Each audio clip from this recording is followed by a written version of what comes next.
So now we're doing a 2-sample t-test for means. 2 samples, 2 populations, 1 sample from each population. We look at their difference. We use t-test statistic because we're doing means. We're still doing a hypothesis test, okay? But it's all in terms of mean now. Check out your null hypothesis.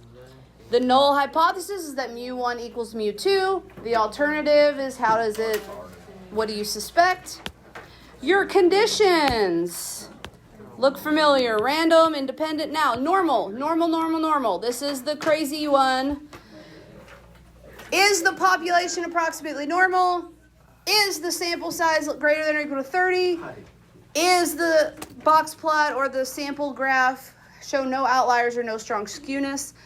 I don't really like the way that I worded this as much, but it's not that both have to be, okay? It's not technically that both have to be. Just like before, you can check the 2 different ones differently, right? So if the first population is approximately normal, but the second population is skewed, as long as you have a big enough sample size, then you're fine, okay? So it can be like a mixture of the 2, okay? So it doesn't have to be both populations and both of them, okay?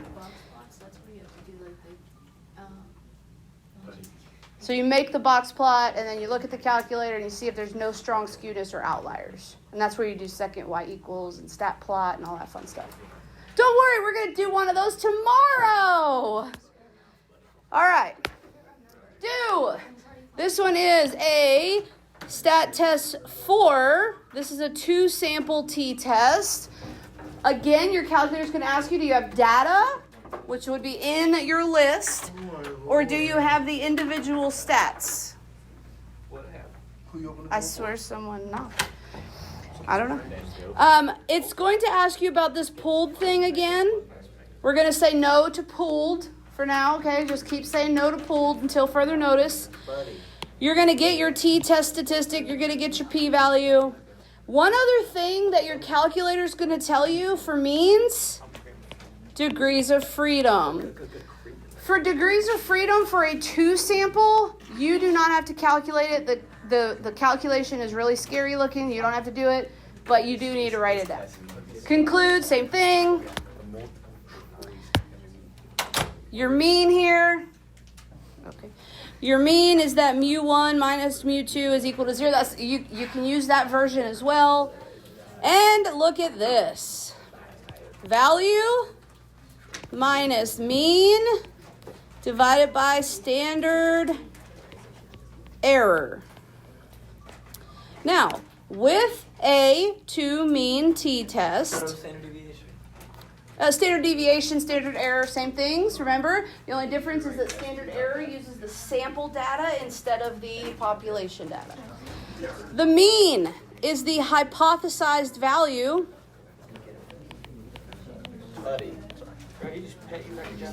And if mu1 equals mu2, then mu1 minus mu2 would equal 0. And that part of the formula would be 0 because we would be hypothesizing that the true mean difference is 0. So this part of the formula ends up going away, basically, for this kind of a problem. Okay?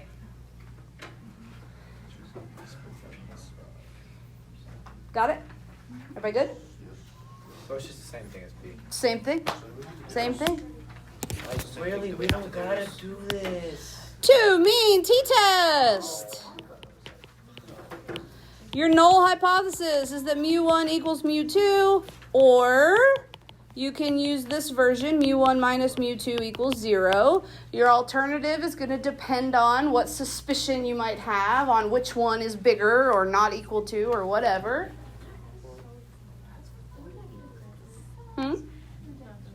Didn't what?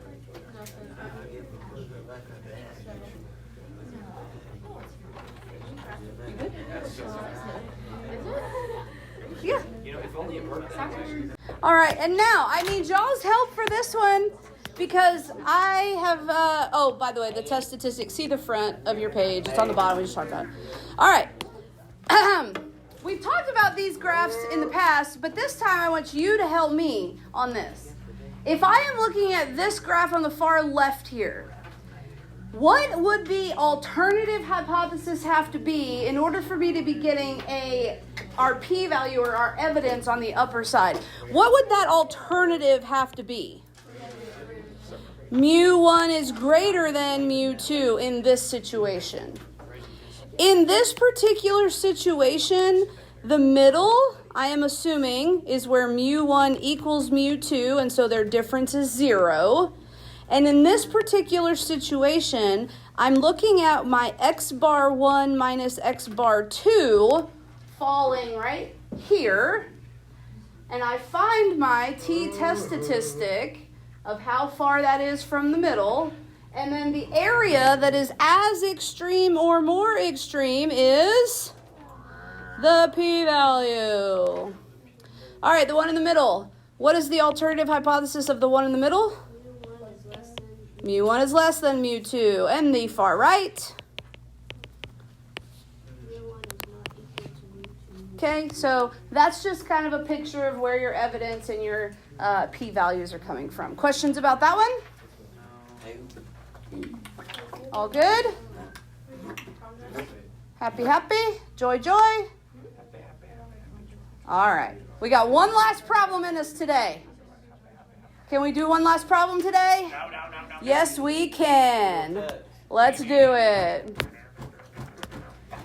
Mrs. Lakey has 2 versions of the next exam. Let's go to the calculator.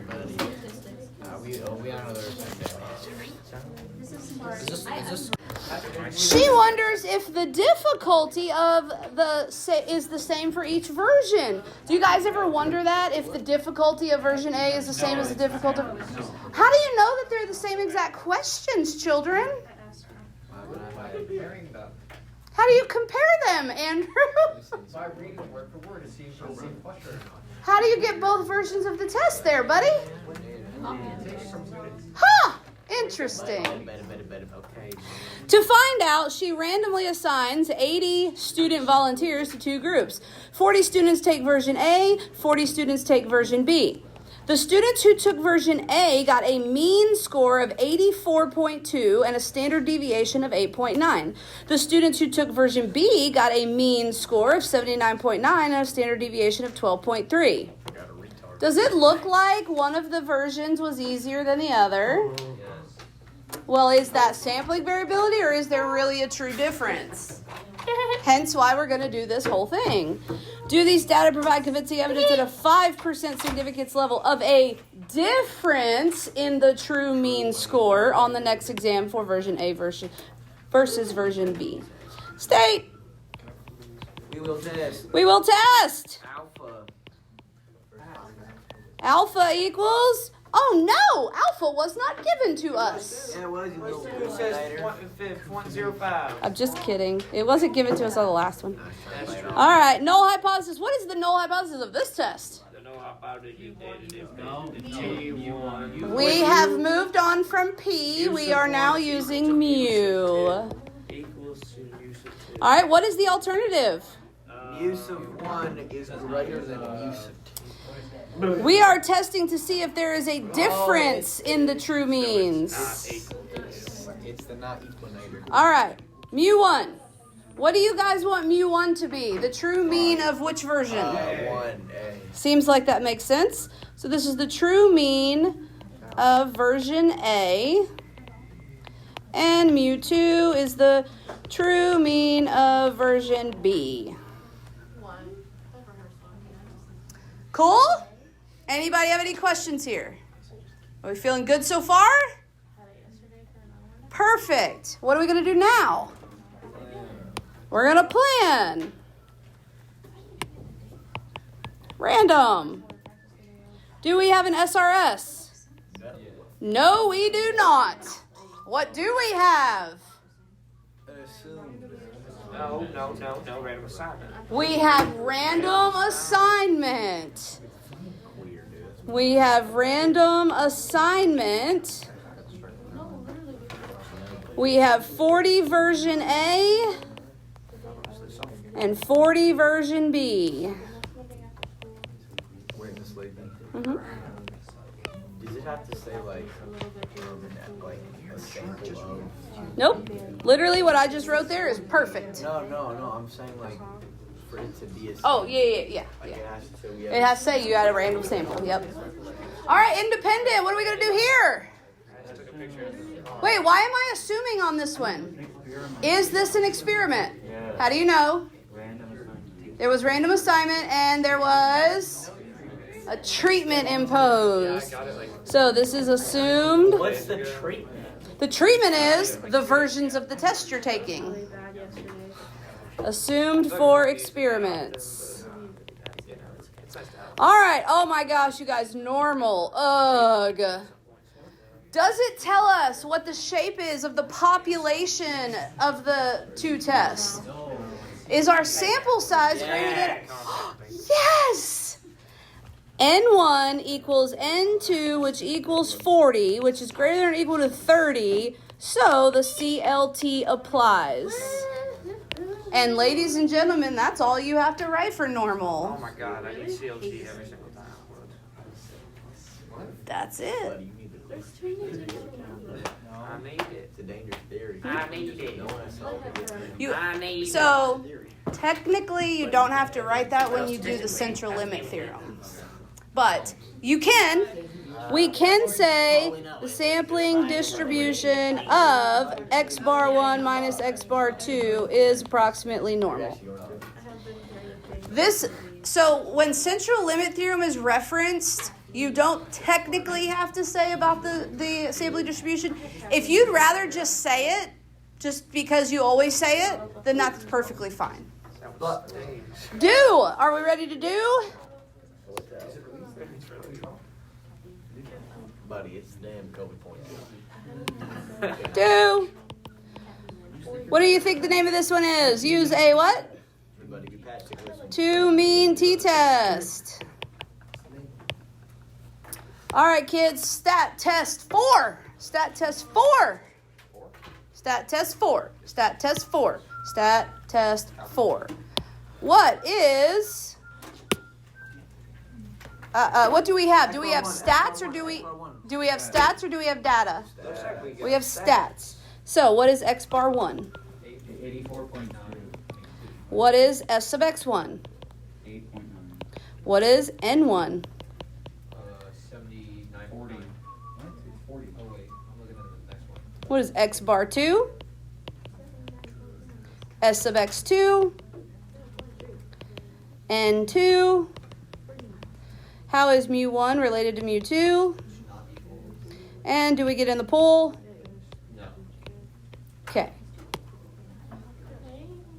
Now, as you guys said earlier, you said x bar 1 was greater than x bar 2, so it kind of looked like there might be a little bit of a difference here. Look at your t test statistic. What is your t test statistic? 1.79, yes. Wait, what'd you get? I just missed the end. Oh, that's your sample size. It's 40. All right, what's your p-value? 0.078. Okay. So here's what you have just found. If we assume that these tests, if we give it the benefit of the doubt and we say that mu1 equals mu2 and that there's no difference in the difficulty of the test, we got a sample, x bar 1 minus x bar 2, that was 1.79 standard units above average. This is where x bar 1 minus x bar 2 was located. It was 1.79 standard units above average. Okay? That's where our particular sample was. And we would want to know the probability of that being sampling variability. But because we said we would have accepted the other side, then your calculator goes to the same place on the other side, but negative 1.79, and it goes ahead and marks that p-value as well. The cool thing is it does combine those two areas into this one p-value. So this is the full p-value, but each of those little areas is only actually half of the p-value. So this is half of the p-value and this is half of the p-value. Now, where was our particular sample? It was above the mean by 1.79 standard units. And I would have just as happily taken the complement of that on the lower end. I would have taken the evidence in either direction. Okay? So that's why this was a two-sided test. All right. What are we going to do? Time to conclude. P-value. P-value. Oh. 0.078. How does that relate to our alpha? That is greater than the alpha of 0.05. So what are we going to do? Oh, we're going to fail to reject the null hypothesis. There is not convincing evidence that the true mean of version A is different than the true mean